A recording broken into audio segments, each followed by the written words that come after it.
afternoon, right? Well, that would explain why you have some beer in front of you now.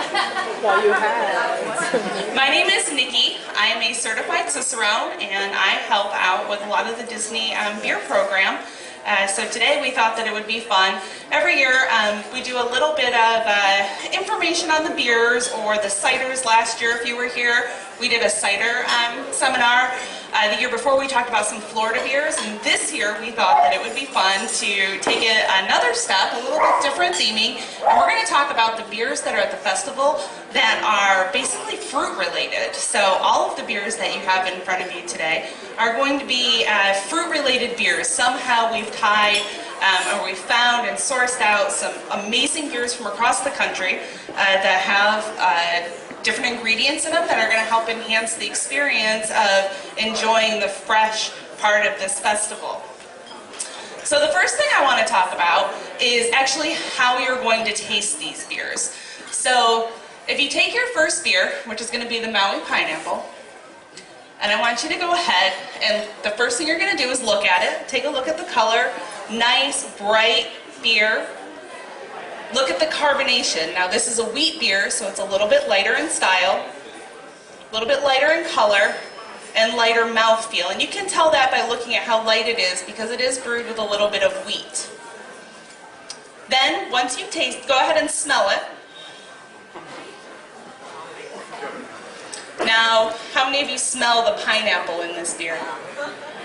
So, this beer is actually going to be found at the Pineapple Promenade. And it is brewed with pineapples. So a little bit about the brewery. Maui Brewing has been around for a while. They are out of Hawaii. So this beer is actually brewed in Hawaii with Hawaiian pineapples.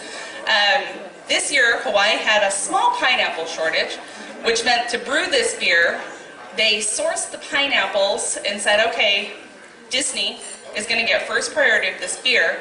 So they pulled it from most of the rest of the country until they filled the orders here, which is pretty neat that you're getting some very, very fresh beer. Now, even though it comes all the way from Hawaii, once they brew this beer and ship it, it gets here within like 4 or 5 days. So it's very fresh beer.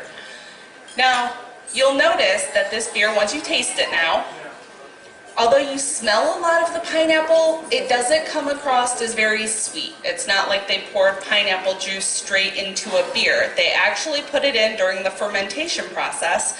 So some of those sugars ferment and it leaves you with a nice refreshing taste. So I want you to imagine it's Florida springtime and it's a little bit warmer out. How amazing is this beer when you're walking around enjoying the beautiful flowers out in Epcot?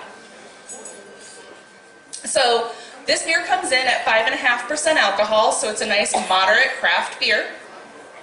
Very refreshing and can be enjoyed with many of the different food offerings over at the promenade. Now, because this is beer, I would like to make this a little interactive. So if you have any questions, please raise your hand high or cough really loud to get my attention.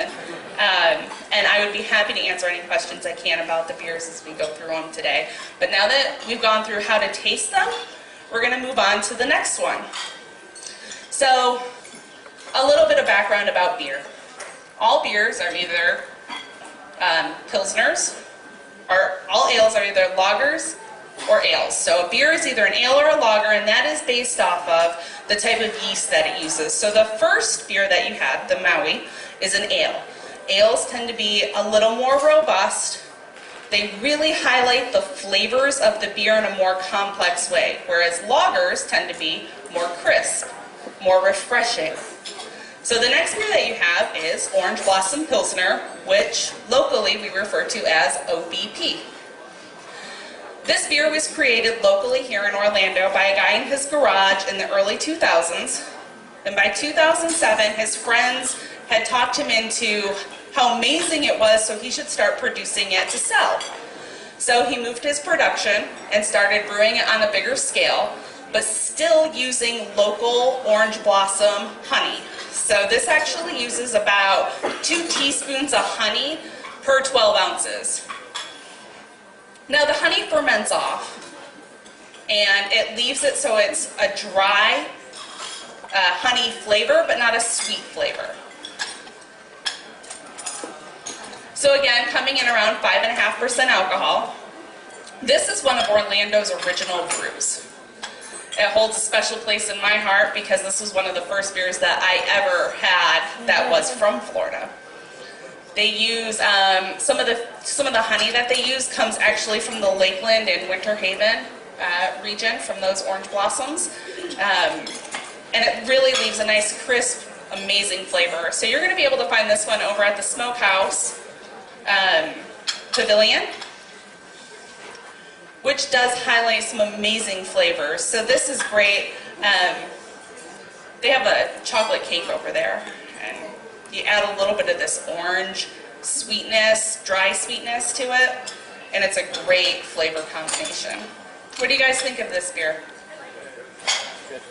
All right, how many people like the first beer? How many people like the second beer? It's great. This is very good feedback so far. Now, the last beer in your flight, we're going to go to Michigan. In Grand Rapids, there's a little brewery called Founders.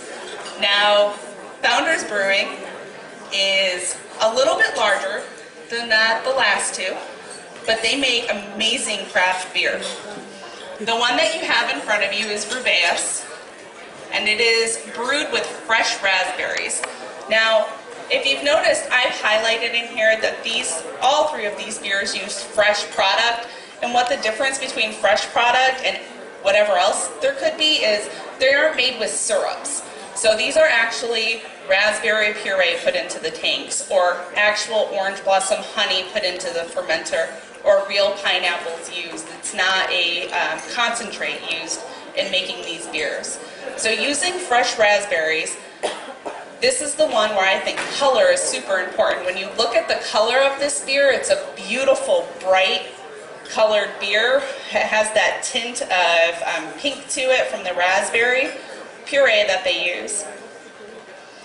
And it gives a nice, refreshing flavor. Now this one is 5.7% alcohol, so it's just a tad more than the other two. But again, very tart and sweet at the same time, which is an interesting flavor combination. And you can find this one, any guesses? Where you would find the one with raspberry? At the berry basket, very good. What do you guys think of the beers? All right. Now, as this is interactive, I would like to take some questions from the floor, if anybody has any questions. Yes? Do you see the fruity beers becoming more popular now? It seems like it's really expanding. Yeah, so fruit beers, the question was, do you see fruit beers becoming more popular now? Yes, and not just with, usually it's wheat beers that have a more fruity flavor, so many of you are probably familiar with Blue Moon and putting the orange in it. It's sort of the same concept, except it's already brewed with the fruit in it instead of adding it. So fruit beers in the wheat style have been popular for a while, especially in Florida where it's so warm. It's nice to have that really refreshing, crisp flavor. They're also broad range, just a tad bit on the sweeter side as opposed to the hoppy side, which is a little more bitter. Now, what we've seen in the past year is the very popular style of India Pale Ales, which are known for their hoppy, robust, bitter flavors. They've actually started brewing with fruit also to add another layer. So there are pineapple IPAs, there's mango IPAs, there's a blueberry and a blackberry IPA. So even the IPA category has started using the fruit to add another layer of the taste in that beer. Thank you.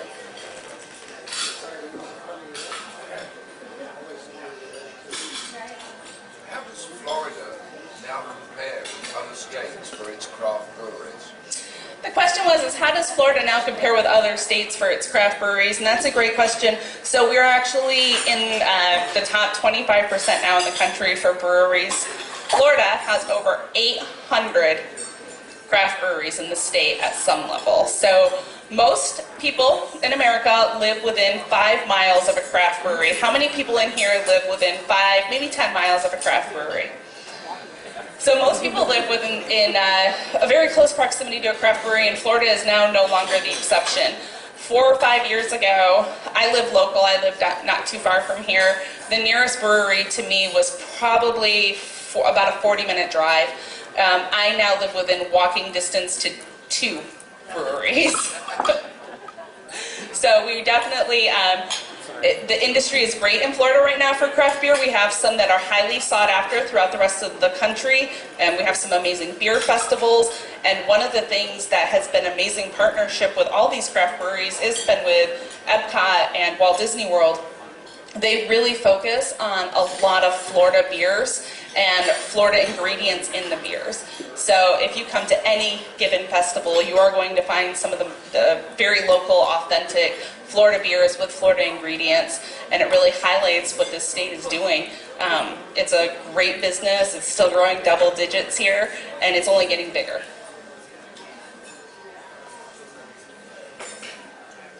Additional questions? Do you have a favorite beer at the festival?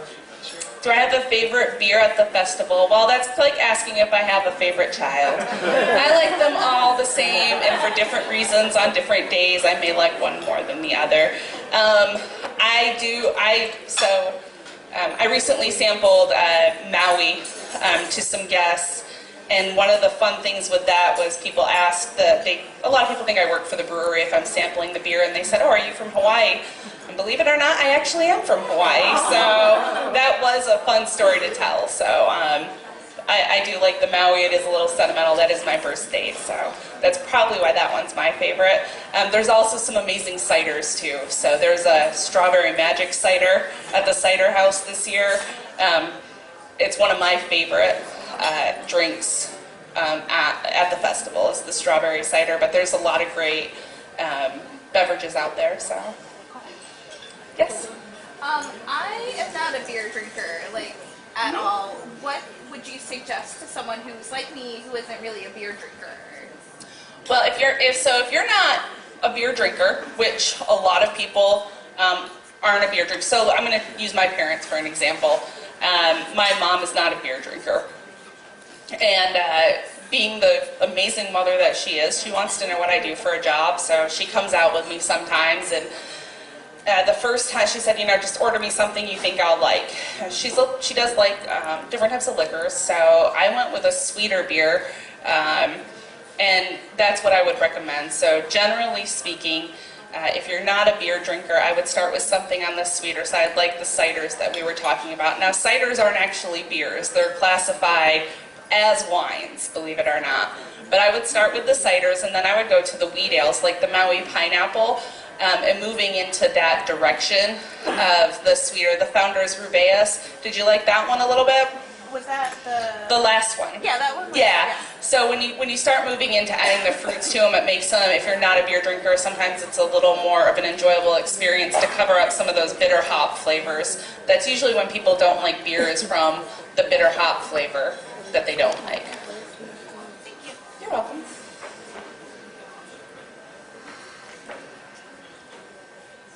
Any other questions?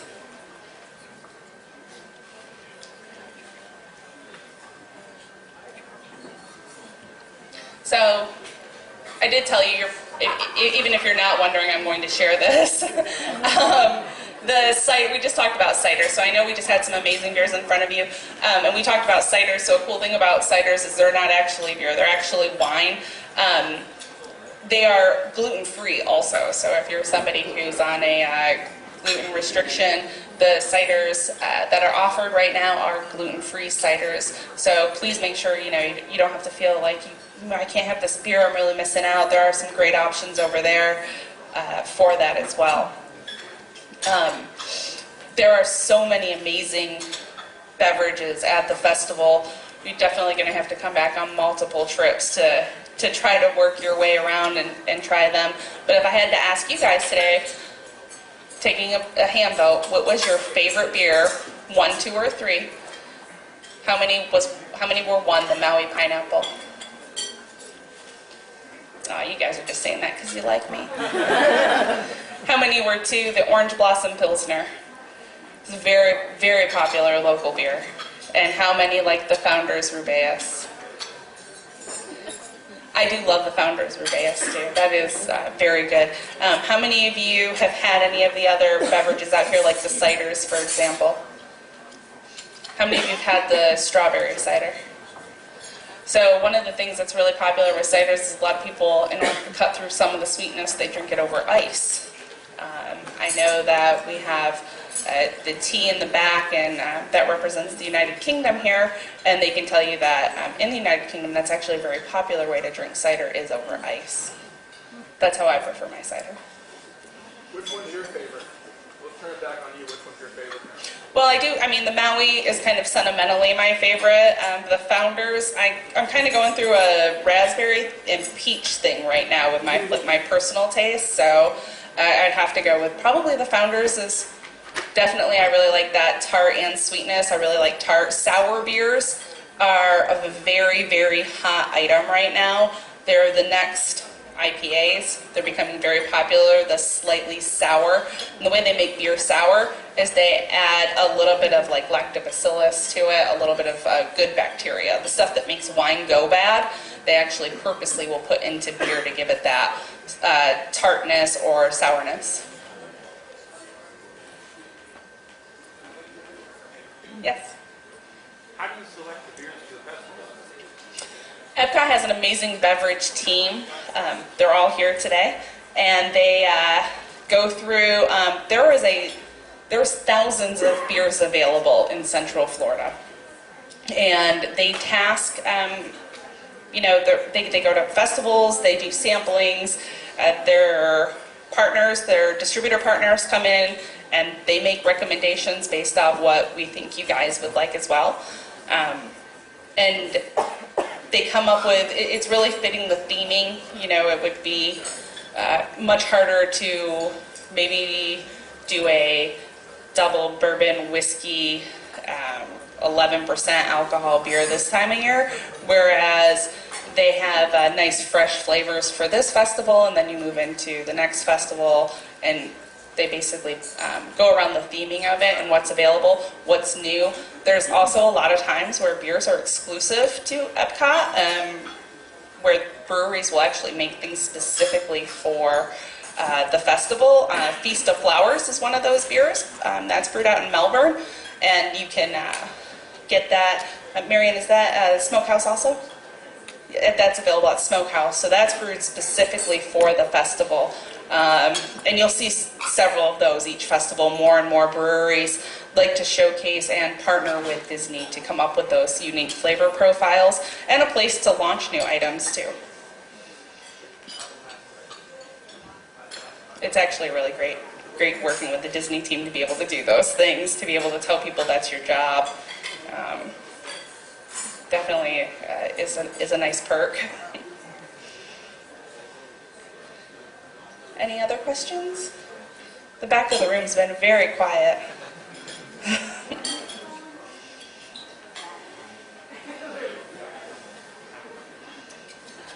Is there anything that you wish like the average beer drinker knew, just like in drinking beer? Because I don't drink much beer, and so what I knew about beer.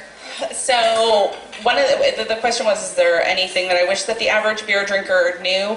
And that is that when we talked about in the beginning, there are ale beers and there's lager beers. And so when someone says, I don't like lagers, I only drink pilsners.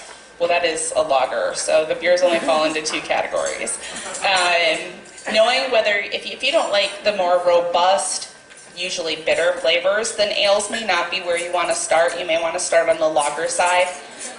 There's a couple of very famous lagers that are mass-produced and drank across the country and across the world, and there's a reason why they're drank that much. It's because they are very light, crisp, and refreshing, and they don't highlight those more complex bitter flavors. So maybe starting on the lager side and then moving into the ales. And also, I think that the sweeter beers, moving into those, starting with that. So if you're not a beer drinker, I'm pretty certain that after 15 minutes with somebody, I can find a beer that you would like, even if you're not a beer drinker. My dad is a ultra light beer drinker, and I even found something that he could drink that was a craft beer. And we like to support the craft beers, right? Because they're usually, a lot of them are local, they're independent. I've met their families, I've been to their houses, they drive an old pickup truck. You know, they're very small, they give back to the community, so we like supporting them. So I always try to get people to support the small breweries.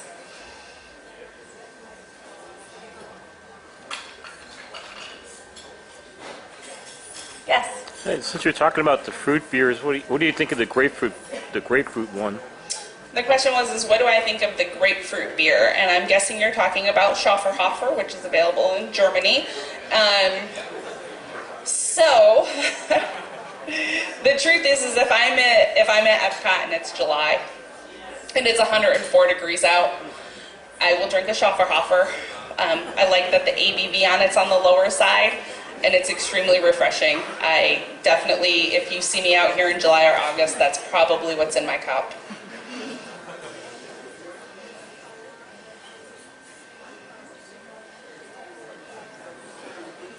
The grapefruit's another one of the beer trends that's going on right now, actually. The Schafferhofer has been around for quite some time, but you can find the grapefruit IPAs are a really hot trend right now. So putting citrus into an IPA is already naturally citrusy tasting, and that comes from the hops, not from adding any citrus to it. But many breweries right now are adding citrus into their IPAs, and grapefruit is a very popular pale ale additive or an India pale ale additive now to enhance those flavors, those citrus flavors. Yes? Where do stouts and porters fit into the beer profile? Where do stouts and porters fit into the beer profile? Well, stouts and porters are darker beers. With a stout, you're going to get just a touch more of the sweetness flavor, and with a porter, you get more of almost a burnt coffee flavor. So a stout you can think of as like a dark chocolate, whereas a porter you're going to look more at the coffee flavors that are coming out. And then with stouts, they also are very famous. They'll add oatmeal to them to give them a smooth velvety texture. And with a porter, a lot of times those you might see like a blueberry porter to add a little bit of almost like a coffee with creamer, for lack of a better analogy. Definitely more popular in Florida during the cooler months, I'll say that. Does it qualify as an ale rather? They are ales, yes. Stouts and porters are ales.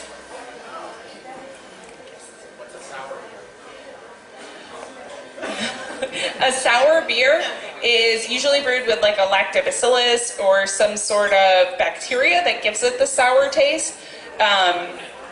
They range in alcohol flavors, but they a lot of times do have fruit added to them to give them a sweet and sour taste. Some of them are just very sour. They're becoming more and more popular. If you see it's called a Goza on the shelf. Our Berliner Weiss. Those are brewed to have a slight bit of tartness to them, and they're usually, not always, but they're usually a little bit lower in alcohol to make them more sessionable. They're also highly carbonated, so think of like champagne type carbonation in those beers, which makes them pair great with food because they cut through all the fattiness.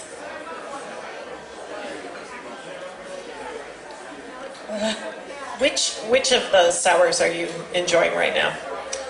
Which of the sours do I enjoy right now? I really like Bell's Oarsman. It's a mild sour beer, mildly sour beer, a little bit lower in alcohol, very refreshing for warmer weather days. That'd probably be the one that I drink. I prefer beers that come in cans myself or on draft, and that is because of the freshness that you get from a can is usually a little bit better than you're getting from a bottle. And I can explain that just real quick. So as soon as beer is exposed to light, it starts to oxidize. Now, oxidize is kind of the skunky smell you might get from beer. So a brown beer bottle blocks out a lot of the light, but not all of it, unfortunately. And this isn't just sunlight, this is also fluorescent light. But a can and a keg completely 100% black out all the light until you open it and start to drink it, or until you pour it and start to drink it. So I definitely prefer that. I also prefer cans because they're easier to bring places, they're safer to bring places that are near water or bare feet.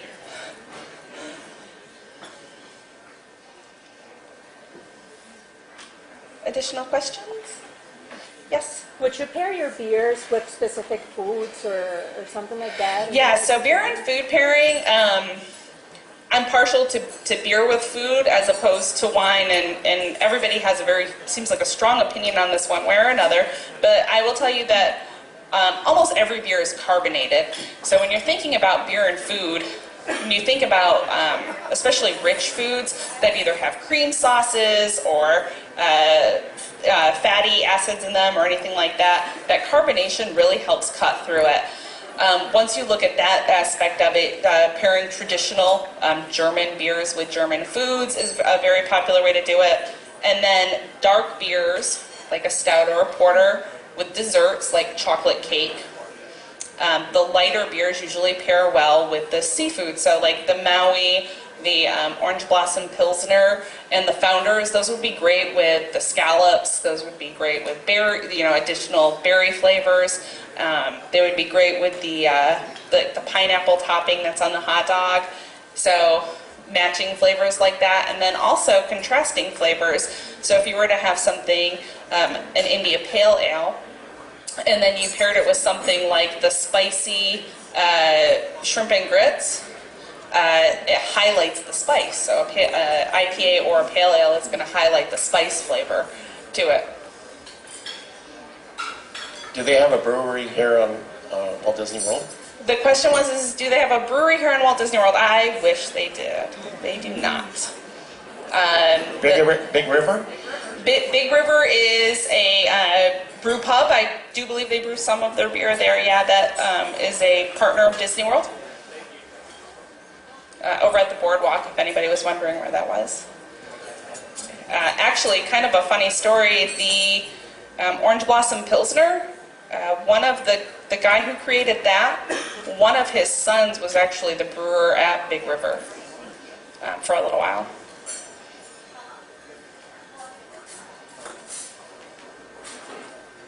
Additional questions? You guys are all beer experts now, right? Thank you so much for coming out today. We really appreciate it. And when you are taking pictures of your beers out there today, if you could remember to hashtag #FreshEpcot with your beer pictures, and I'll be looking for them on Instagram and Twitter myself too. Thank you.